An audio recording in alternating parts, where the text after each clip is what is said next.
Шақырған әр дауысына жүгіріп келем. Көмекке мен тездетіп келем. Тек сенші маған. Харвидің жорығы. Бүгін әкелер күні. Қалайық? Мереке құтты болсын. Асқар таудай әкелерімізге жылы лебіздерімізді білдірейік.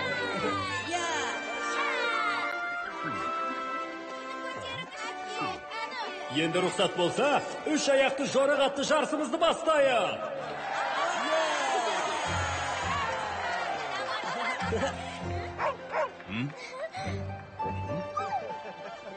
Қатысушылар, бәрің әкелеріңнің қасына барыңдар. Назар сал, дайындал, алға! Мәресіндікті бірінші болып жеткен, Зоя Паркермен оның әкесі. Өзіміздің орман қорғаушымыз Паркер. Өңіріміздегі әкелер мерекесі күніне орай ұйымдастырылған жарыстың жеңімпаздары. Зоя! Біз жеңдік қызым. Рахмет, әкешім. Жарайсыңдар! Әке, тоқтаңызшы! Әке! Тамаша ойын болды, я? Жылама балам, әкең қасыңда ғой. Қане бір күлімдей қойшы, өтінем.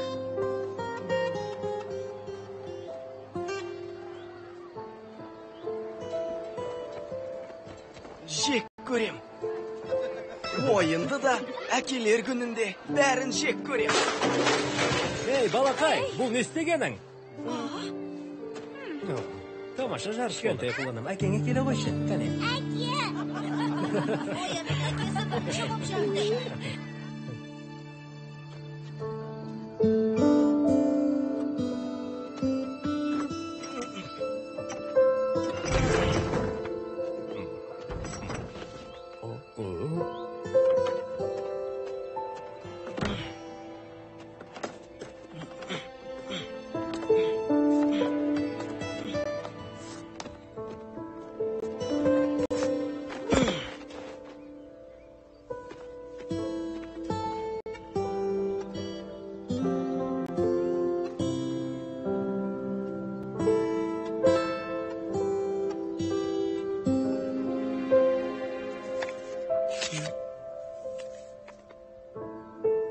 Қасымда болғаныңызда ғой. Әкелер күнін бірге өткізер едік. Сізді сағындым, сізді көргім келеді. Ол үшін бәрін жасар едім.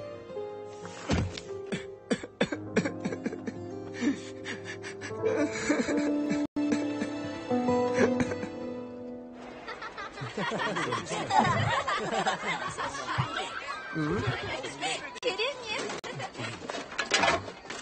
Харвиді көрмедің бе, достым? Я, ол ана жақта.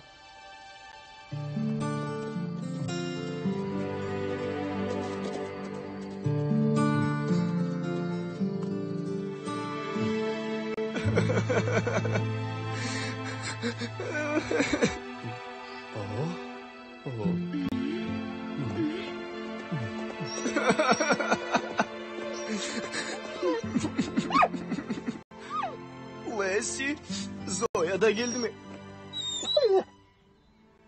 Бір өзіңсің ғой, я? Дұрыс, келе ғой, достым.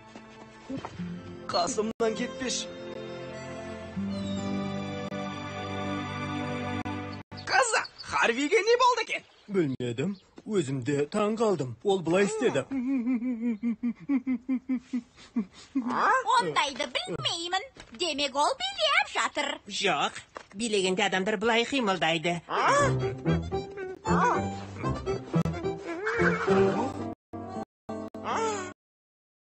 Доғарыңдар. Ол дыбыс шығарды ма? Я, шығарды. Міне, бұлай деді. Көздері суланып тұрды. Демек ол билеген жоқ қой. Түсінсем бермасын. Соны да ұқпадың ба? Демек ол жылаған. Харви жабырқаулы. Бақытсыз. Адамдар жабырқағанда сөйтеді. Жылайды. Харвидің бақытсыз болуы мүмкін емес. Ешкімнің де. Басқаны білмеймін, бірақ Харви жақсы бала.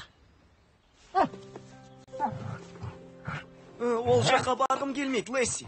Бұл мереке маған емес. Әкесі бар балаларға арналған. Менің әкем міне, көрдің бе? Джейсон Смит. Ол тауға өрмелеудің нағыз маманы болған. Бүкіл әлемді шарлапты. Мұна оның сүйікті орны. Ал мен ол жаққа барған емеспін. Себебі есімде емес. Әкемді елестете де алмаймын.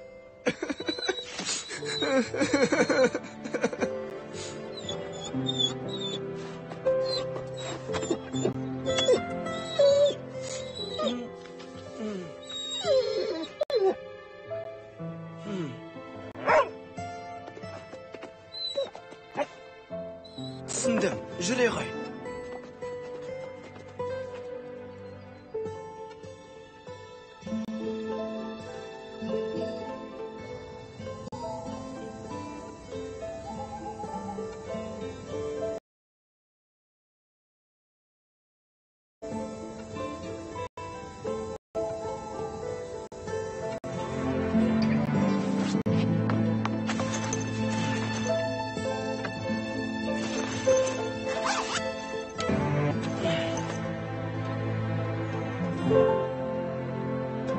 Мен үшін әкелер күні бүгін.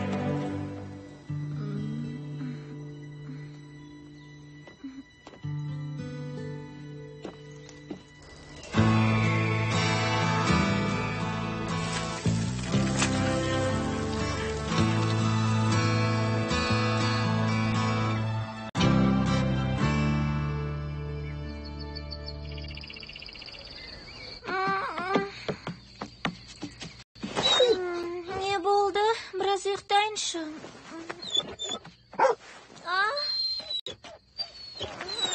Бірдеңе болды ма? Жоқ, Бет, бізге келген жоқ. Кешегі мерекеден кейін көрген жоқпын. Сені қуалайын ба? Жарайды. Хат жазып, не хабарлама қалдырмап па? Қалдырмапты. Қайда кеткенін білмеймін. Жаңалық болса хабарла. Не болды? Харви қайда? Білмеймін, қызым. Ол таң атпастан үйден кетіп қалыпты.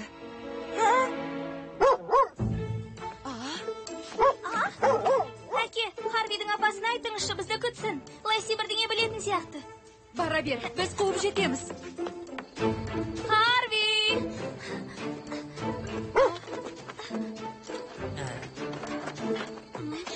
Лессидің бір білері бар сияқты. Жүріңіз.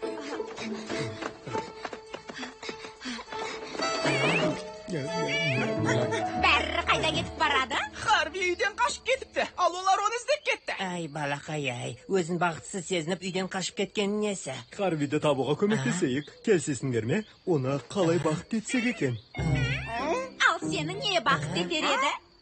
Қоқыс.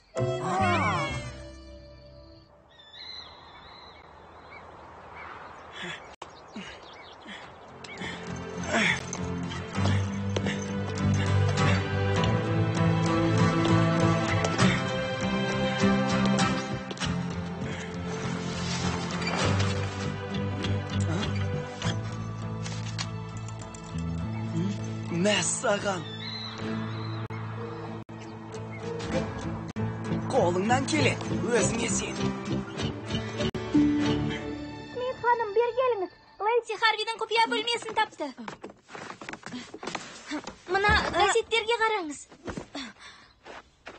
Бәрі Харвидің әкесі туралы. Джейсон Смит өрмелеушіні құтқарамын деп өз өмірін қиды. Ол кісінің ерлігі жайлы естімеппін. Анттауында болған саяхатшылар еді. Джейсон олардың үшеуін құтқарып өз өмірін қиды. Джейсон батыр еді. Әй, мұнда бір қағаз болған сияқты. Құдайым-ай, мынаған қара. Ол карта еді. Демек, Харвидің қайда кеткенін білемін. Зоя, бұл қауіпті. не үшін? Не болды? Харви Смит өзенінің бойымен өрмелемекші. Жүрегім сезеді. Ол жақта әкесіне қатысты бірдеңе бар ма еді? Иә, ол әкесінің сүйікті орны болатын. Өзі шағын ғана тау өзені. Алайда Джейсон сонда жиі баратын. Сенің әкең ол жерге Джейсонның есімін берген болатын. Ол соңғы жорығынан оралмады. Енді ол жаққа Харви шықпақшы. Бұл жақсы емес пе? Жоқ, олай емес. Ол қорықтағы ең қауіпті жартас. Ал ол жалғыз кетті. Ендеше сонда барайық. Саған баруға болмайды. Ол менің жан досым. Ал сіз апасы. Оған көмектесейік. Дегенің болсын. Кеттік.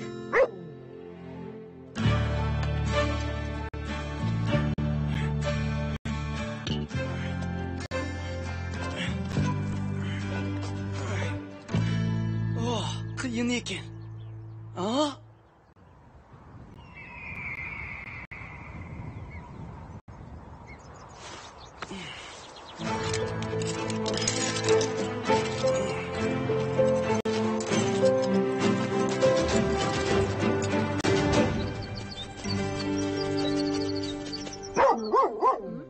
Жақсы. Ол осында екен. Әкеме неге айтпадық? Ол тауға тігіш шақшы берер еді. Ол жақта ұшу тым қауіпті. Бірақ әкең іздеу және құтқару тобына хабарлап қойған. Бір жағдай болса, олар дереу жетіп келеді.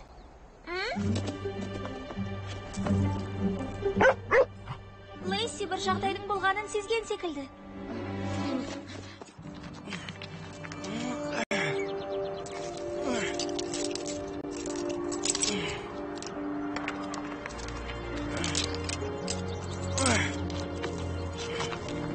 Аяқ тіретін тас та жоқ.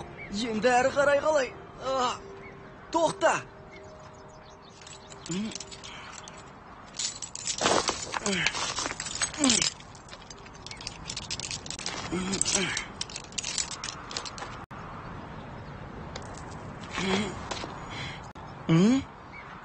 J.S. Джейсон Смит. Рахмет, әке.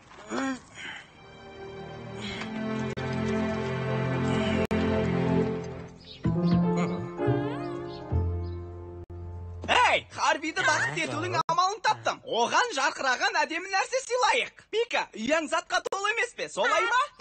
Әрине, бірақ оған туған күн тортын айтын секілді. Опер, тыққан-мыққан бірдеңең бар ғой, солай ма? Әрине, бірақ Гудини, адамдарды сенен жақсы білетін ешкім жоқ. Бәлкім Харвиге ұнайтын зат сенің ініңнен табылар. Мақсатымыз Харвидің біз үшін қымбат екенін сездіру ғой.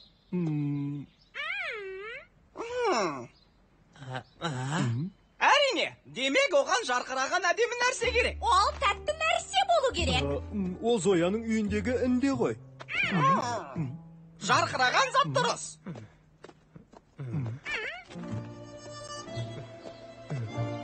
Бәрі де сенің қолыңда, Биф.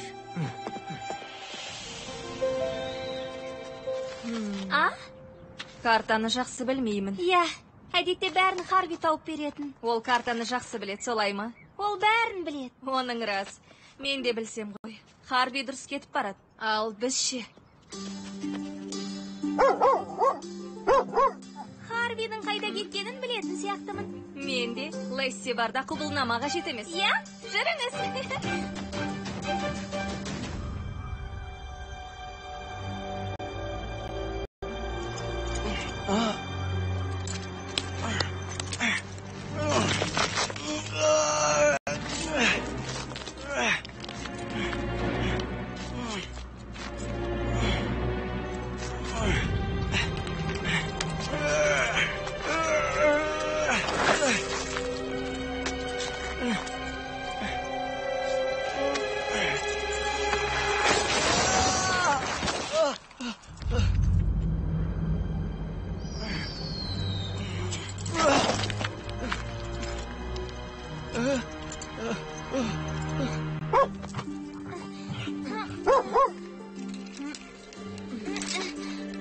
Харви аяқ тіретін темірлерді қалдырыпты. Ол темірлерді Харвидің әкесі қалдырған.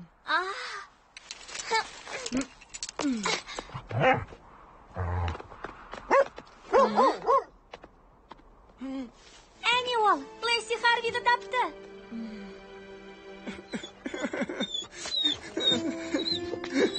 Харви, бір жеріңді ауыртып алдың ба?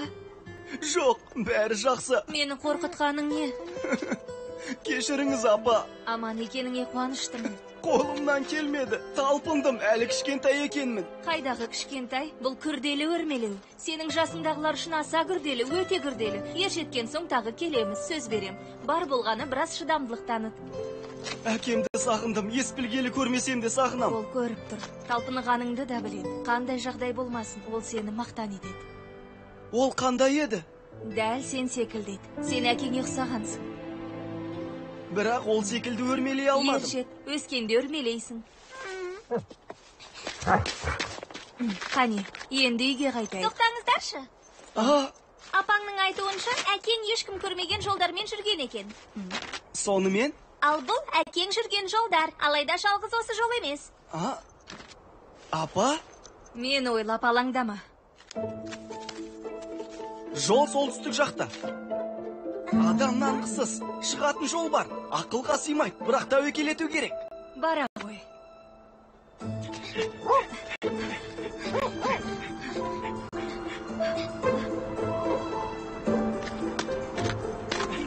Төмен түсесің бе? Иә, жүріңдер.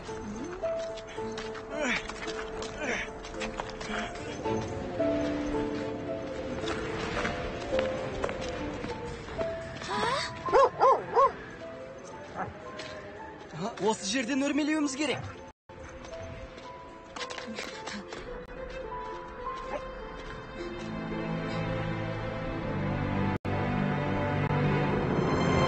Ғажап! Жартас сілемдері құпия жол екен ғой. Харви сол құпияны ашты. Жүріңдер. Асықпа, Харви. Жетейін деп қалдық. Тездетіңіздер. Мұнда жол бар екен. Қазір тексеріп көрем. Харви! Сен мұзды басып тұрсың. Өрмелемес бұрын сақтық белдігін тағып алуды ұмытпа. Бұл тік жар емес. Қараңыз. Харви, тоқта! Қозғалушы болма! Харви!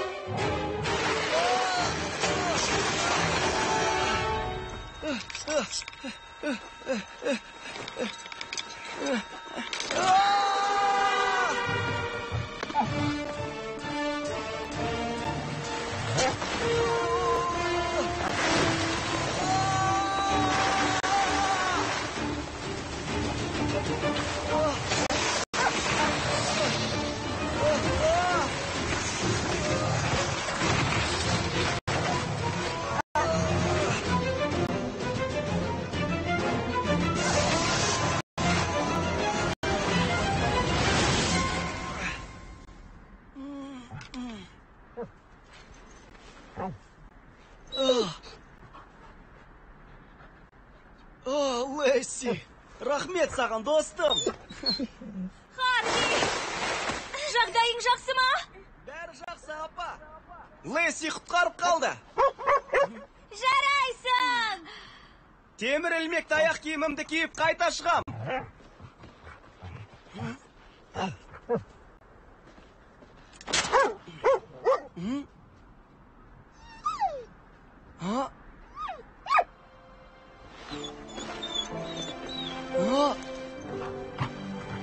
Мұндайда болады екен ау. Апа, Лесси жол тапты. Ана жақта. Сол жақ қауіпсіз болады. Біз олай жүре алмаймыз. Қорықпаңыздар. Ендеше мен солай барам. Бәріміз тау басында кездесейік. Жоқ, Харви! Апа, маған сеніңіз, қолымнан келеді. Жарайды, сол жақта кездесеміз. Сізді жақсы көрем, апа. Мен де жақсы көрем.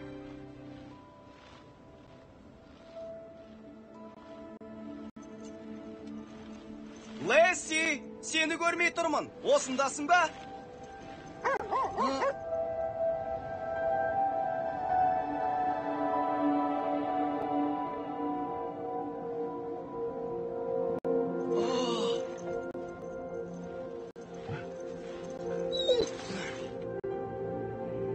Сәлем, әке. Мен келдім. Қайда барасың? Тоқта, Лесси.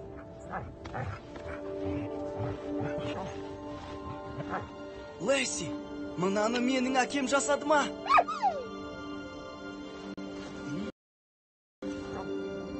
Анау не?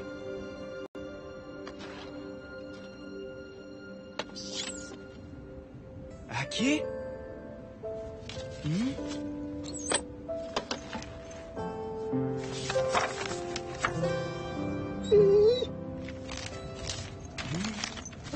Ғажайып мекенге қош келдің.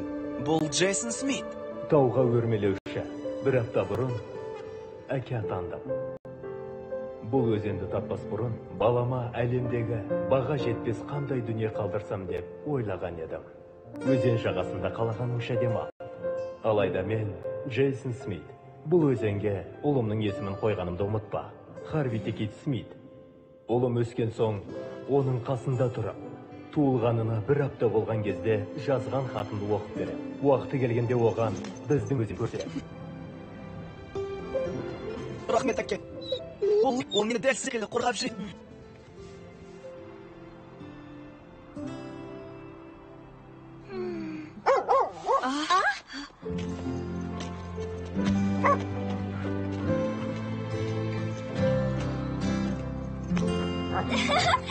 Жүзі жадырап келеді. Ақыры шықты.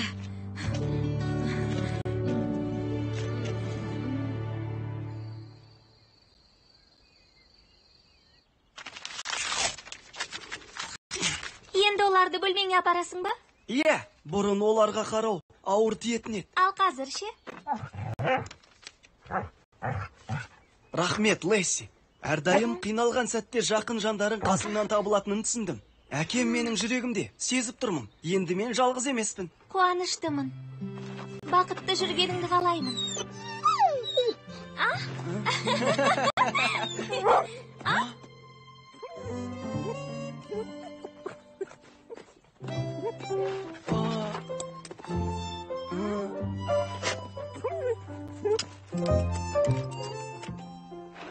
Рахмет, Биф. Не үшін берді деп ойлайсың? Сенің жабырқаулы екеніңді байқаса керек. Тамағын үнемі тығып қоятын. Ол үшін қымбат дүние сүйегі. Енді ол мен үшін де қымбат болады. Рахмет, Биф. Сыйлығың қатты ұнады. Бүгін мен үшін ең тамаша күн болды.